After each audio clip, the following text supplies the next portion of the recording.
être enfermé, être sous cachet, être en cellule, de mon caractère, pas mon caractère, de ma maladie. Déjà, je suis impulsif, et en plus, ma maladie n'arrangeait pas l'histoire. Je me disputais avec tout le monde, je me battais avec tout le monde en psy. Je me retrouvais plus en cellule que dehors. Alors, ce soit la cellule ou la prison, pour moi, c'était pareil. Hein. Il n'y avait qu'une chose qui changeait, c'était que je n'avais pas de traitement et pas de piqûre. Tout à l'heure, tu me demandais la différence qu'il y avait entre l'intra et l'extra.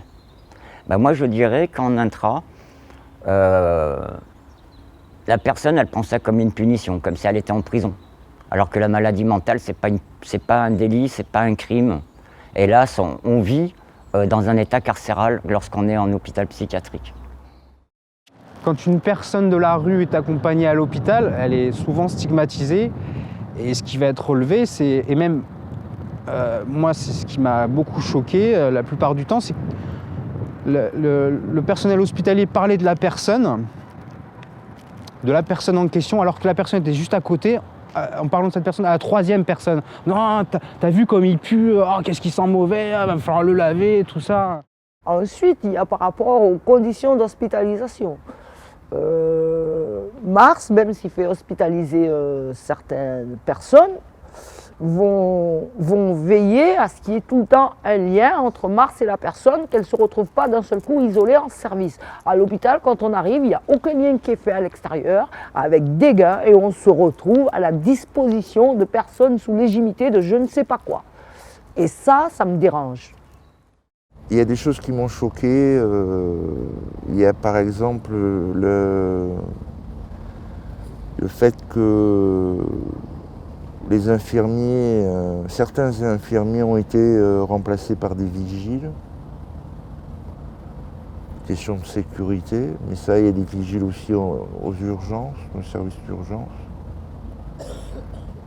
Parce que c'est vrai que des fois, il y a des soignants qui sont agressés. Et puis, d'une manière plus générale, c'est les services fermés quand même.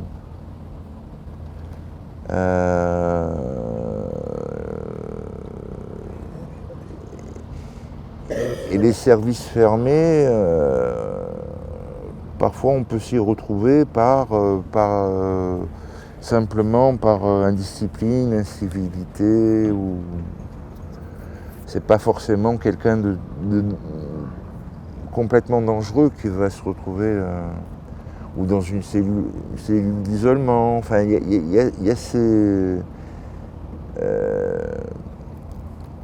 y a ce registre-là du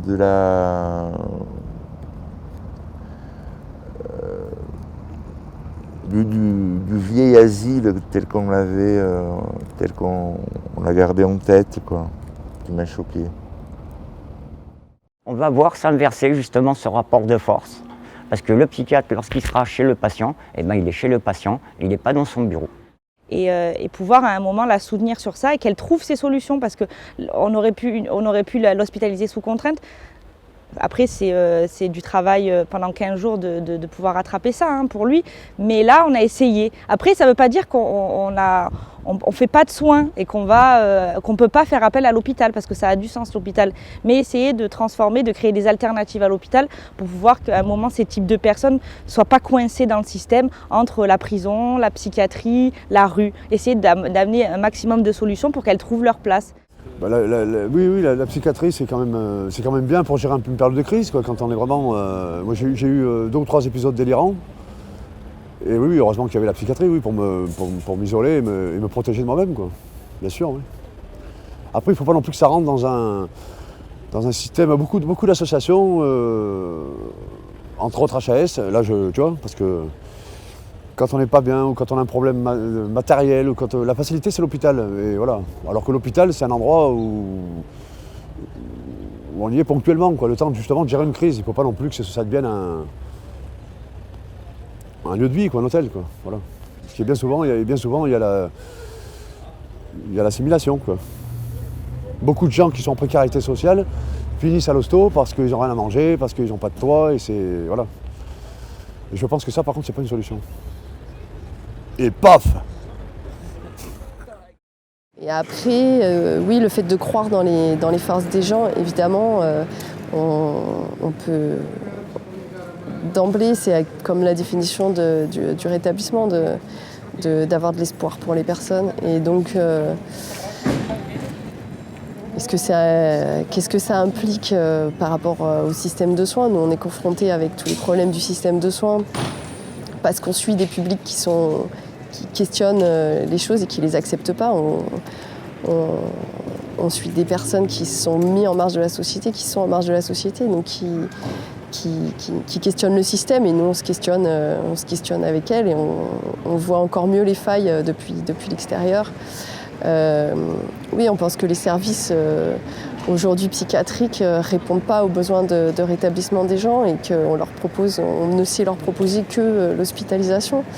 Et on ne fait pas de prévention, on fait pas de logement, on ne fait pas de travail, on ne fait pas de bien-être, on ne fait pas ce que veulent les gens, on ne les aide pas à s'autonomiser par rapport à ça. On est dans un système qui assiste et qui infantilise les gens, voire qui peut les maltraiter.